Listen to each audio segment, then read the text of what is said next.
Welcome. I'm really pleased to have both of you on the show. I personally love succulents. Pretty much 95% of my garden is all succulents. And as for my show, I use a lot of succulents. So this is perfect for the Gild the Garden Show. Oh, good.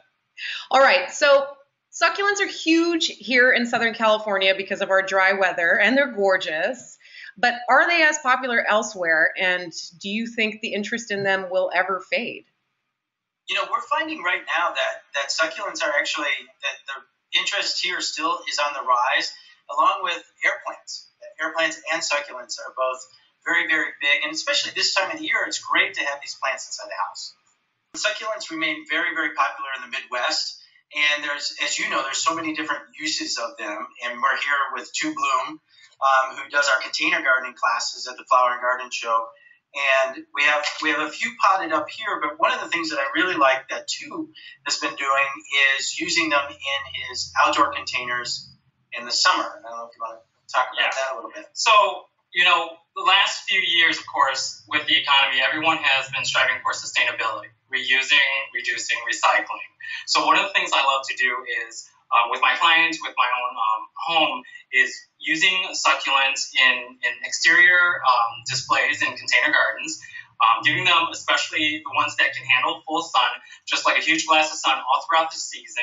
It reduces watering needs, of course, for these varieties. So that's a natural resource that we're conserving. And at the end of the season, I actually pot them up, bring them in, and include them in my dish gardens and separate them and divide them. Of course, they naturalize beautifully. Right. You plant one, and at the end of the season, it's like mama has 3 little kids. That's right. I'm a huge fan of upcycling. I had a show dedicated to upcycling and things that you find on the side of the road. There's literally anything can be a container. So I'm really excited to see what you have for us today. It looks like you have some unique containers. We did, and one of the things that I really love to do is I go up, I have a house in Michigan, and I go out to the antique stores around Indiana and Michigan, and so I find these little old antique planters, and so I've been using them for succulents and different gardens. Found this little Imagine piece in here and stuck that inside, but I really like having these old antique items, and then on a contemporary side, this is sometimes you just bought it at the we have Mariano's, which is our grocery store here. It's also our big sponsor. Yes. This is a glass bowl, and obviously, and we put a little charcoal in the bottom for filtration and to help safeguard the roots of this plant. Two was coaching me before we started. Yeah. And then some succulent soil, and then just a little sand as the cover. So this was fun. And then using the single plant, this pink-eared kalanchoe, which would be great, and this will grow out and flower as well. And then this is just more of a little modern and contemporary. It's great for, I would say it's great for your desk if you have sunlight, obviously, or even on the nightstand. I have big windows in my bedroom, and so I just have a little one of these on my nightstand. And then this is just a beautiful glass bowl. Maybe if you want to. Yeah, these are beautiful decorative bowls that people often have in their house. They use it either as a dish garden or just a bowl for them to toss in, keys and stuff like that. I like to, of course, go around the house and snag all my mother's really nice decorative bowls like this. And, I love it. Reuse them. So she has a ton of these. So what I do is I take the succulents and, I situate them. I kind of stage them before I plant them. And then I backfill with soil, with the drainage material, a little bit of an activated charcoal to help kind of filter any type of stagnant water or soil to keep it clean. And I kind of pot them up and make them look pretty. Another thing I did on WGN Channel 9 News is educating people on sustainable reuse of certain items. Is I took an old vintage briefcase I had gotten from a thrift store for like $1.99. I drilled holes in them and really put huge echeverias like this out in the front of the suitcase, and it has and then I stuck petunias in between them. It was gorgeous. That is so creative, Two Bloom. I love hearing stories like that because literally anything could be a container. Now, talk to me about caring for succulents. A lot of beginner gardeners sort of use succulents because they're easy to maintain, and it's a great plant to get started in the gardening world. So, what is your advice for maintaining succulents? Well, I think one of the things to remember, especially in the Midwest, as we're going through winter, these plants are dormant right now. Right. And so they really only need a small amount of water once a month. I think one of the keys is that drainage we talked about when you're planting them in.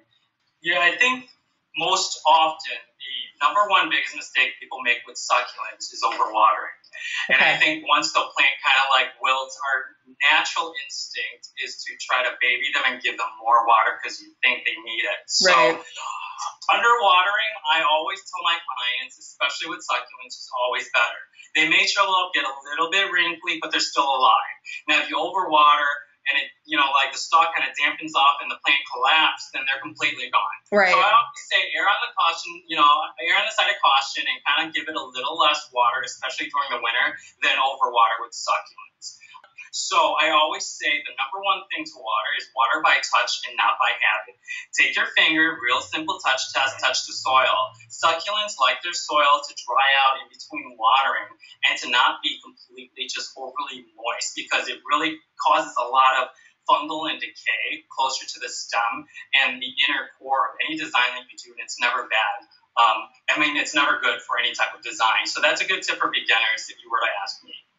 Wonderful. So I have to know, too, and Tony, what are your favorite succulents? Do you have a favorite? I think, I'll jump in real quick. For mine, they're kind of represented in this planter. I actually went to the store today and bought these. Oh. So these are my favorite. I replanted this, and I have 2 or 3 of these antique car planters. It started with one my grandmother gave me from the 40s. So these are really my little grouping of favorites. Love it. Well, my favorite is, of course, it's the jade plant. It's called the golden jade. So the more the sun hits it, the more golden and kind of like that fiery orange the tip of the leaf petals get. So that's absolutely my favorite. I want to talk about the Chicago Flower and Garden Show, the biggest garden show in all of the United States. So talk to me about the theme this year. Well, our theme, which was some of the things we talked about today, our do green, do good is our theme. And so we're talking about how that works in other ways. So upcycling, recycling, sustainability, using plants that require less water and irrigation. We also have a huge charitable aspect to the show. And so we talk about this green doing good throughout Chicagoland. And so, we focus on those things. And what's really interesting is that last year our theme was do green, do good.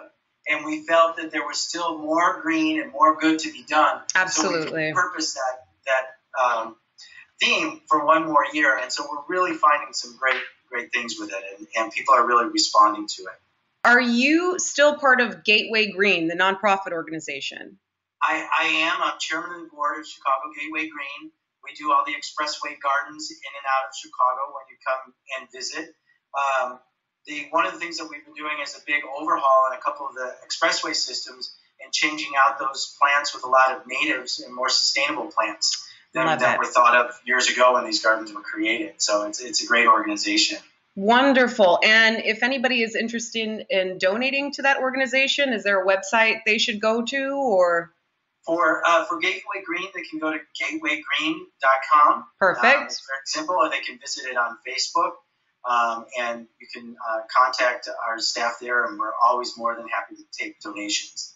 Wonderful, wonderful. And what about the Chicago Flower and Garden Show? Where can people find more information? We were really lucky when we designed the show, is that everything that we're associated with, our website, Pinterest, Instagram, Facebook, everything is Chicago Flower. Perfect. So our website is chicagoflower.com. Our Facebook is Chicago Flower. And, one of the neat things, if you follow us on Facebook, we do a lot of ticket giveaways, and we have a lot of updates. We also do behind the scenes as we're building out the show. We'll post different photos and do some fun things. So it's a great way for people to follow along with the show. Wonderful. And what about for you, To Bloom? Do you want to put out a Twitter handle or a website? Sure. It's just my name. First name is T-U. Last name is Bloom. That's Okay. also the website, and that's also the Facebook fan page is under To Bloom as well.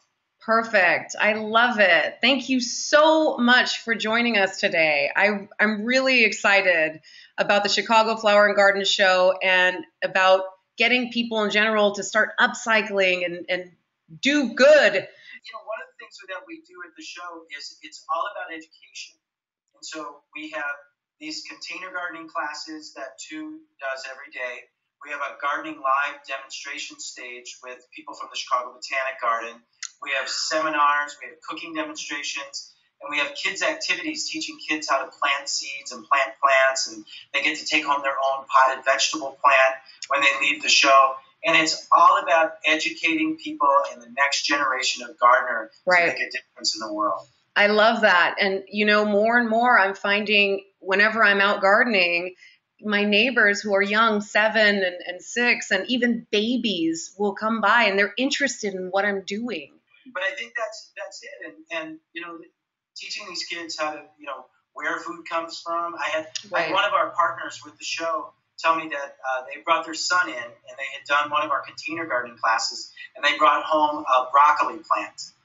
And they had taken it home from the show, and it was in a small container. They had planted it up themselves, and their son brought it home and cared for it, and then planted it outside when the season was appropriate. And one day during, at the end of the season, they were sitting down and eating broccoli that their son had grown in their garden. And they said it was the most, terrific experience and a family moment for them. And they equate that back to the Flower and Garden Show. And that's what we try to do is create that emotional experience for people so that they'll continue to do that year round. March 14th, the show begins, correct? Correct. We're the 14th and we run all the way through the 22nd. So we're 9 days long. And then if you're feeling a little charitable, part of our Do Green, Do Good, we actually have a charity preview benefit on Friday, March 13th. Okay. And proceeds of that event benefit the Alzheimer's Association, the Pearson Garden Project, and the Illinois Fire Chiefs Association. And they have big programs this year on greening and sustainability, so we're bringing them in as our partners. Well, thank you so much for being on the show. I know our viewers will certainly enjoy what you have to say about succulents and the Chicago Flower and Garden Show. And I wish you all the best for the show. And thank you. Well, thank you so much. We really appreciate it.